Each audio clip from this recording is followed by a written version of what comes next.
రాజ్యాంగాన్ని మార్చాలనే అంబేద్కర్పై వ్యాఖ్యలు. రాష్ట్రంలో 6 గ్యారెంటీలలో ఉచిత బస్సు తప్ప ఏమీ అమలు కావడం లేదు. సిపిఎం రాష్ట్ర కార్యదర్శి తమ్మినేని వీరభద్రం భారత రాజ్యాంగ నిర్మాత అంబేద్కర్పై అమిత్ షా చేసిన వ్యాఖ్యలను సిపిఎం ఖండిస్తుందని, భారతీయ జనతా పార్టీ రాజ్యాంగాన్ని మార్చాలన్న ఆలోచనతోనే కేంద్ర మంత్రి అమిత్ షా అంబేద్కర్పై వ్యాఖ్యలు చేసినట్టు తమ్మినేని తెలిపారు. భద్రాద్రి కొత్తగూడెం జిల్లా ఇల్లందులో 2 రోజులపాటు జరగనున్న జిల్లా 3వ మహాసభలను తమ్మినేని వీరభద్రం ప్రారంభించారు. ఈ మహాసభల్లో రాష్ట్ర జిల్లా నాయకులు పాల్గొనగా 2 రోజులపాటు ఈ సమావేశాలు జరగనున్నాయి. సమావేశంలో తమ్మినేని మాట్లాడుతూ, అవినీతికి పాల్పడిన అదానిని ప్రధాని మోదీ సమర్థించడం విడ్డూరంగా ఉందన్నారు. అమిత్ షా వ్యాఖ్యల నేపథ్యంలో సీఎం రేవంత్ రెడ్డి అన్ని పార్టీలను ఆహ్వానించి చర్చలు జరపాలని తమ్మినేని కోరారు. రాష్ట్రంలో ప్రభుత్వం అమలు చేస్తున్న 6 గ్యారెంటీ పథకాల్లో ఉచిత బస్సు తప్ప ఏదీ అమలు కావడం లేదన్నారు. రాష్ట్రాల్లో ఫెడరల్ వ్యవస్థ నాశనం చేసేందుకే భారతీయ జనతా పార్టీ జమిలి ఎన్నికలు అంశాన్ని తీసుకువస్తుందన్నారు.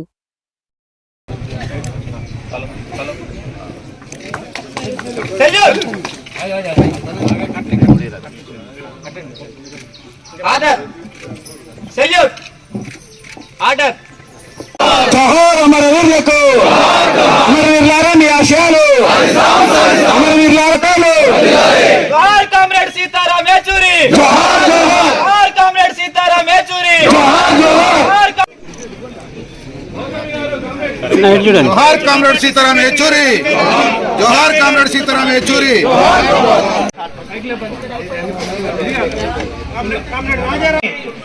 పరసా గారి చిత్రపటానికి గారికి, బండారు రవికుమార్ గారు, కుంజా కృష్ణకుమార్ గారి చిత్రపటానికి నివాళులర్పించారు.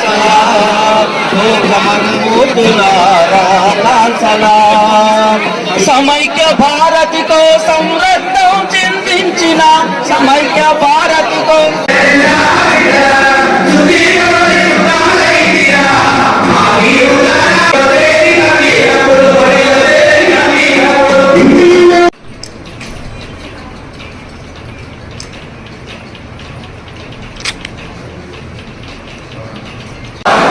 జోహార్ కామ్రేడ్ సీతారాం యేచూరి.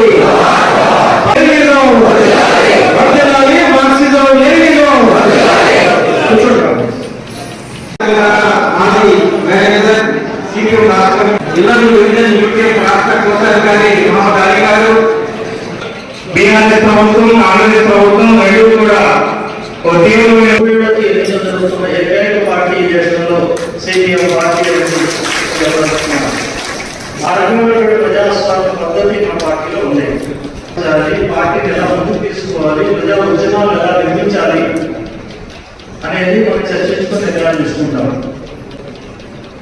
ప్రజల సమస్యల గురించి చర్చించి నిర్ణయాలు తీసుకోవాలంటే తక్షణం దేశంలో రాష్ట్రంలో ఉన్న ప్రజల పరిస్థితులు ఏంటి, వాళ్ళ మనసును వేధిస్తున్న సమస్యలు ఏంటో మనకు అర్థం కావాలి. ఆ సమస్యలు సిపిఎం పార్టీ బయటేయడం కూడా మనకు అర్థం కావాలి. ఇవాళ భారతదేశంలో ఉన్న సమస్యల గురించి, తెలంగాణ రాష్ట్రంలో ఉన్న సమస్యల గురించి కొంత క్లుప్తంగా దృష్టి తీసుకురావడానికి ఈ సమస్యల పైన సిపిఎం పార్టీగా దేశంలో పార్టీ సెంట్రల్ గవర్నమెంట్ వైఖరి కానీ, అట్లనే రాష్ట్రంలో ఈ పరిపాలన పట్ల, సమస్యల పట్ల రాష్ట్ర సిపిఎం పార్టీ వైఖరి కానీ మీకు తెలియజేయడానికి నేను ప్రయత్నం చేస్తాను.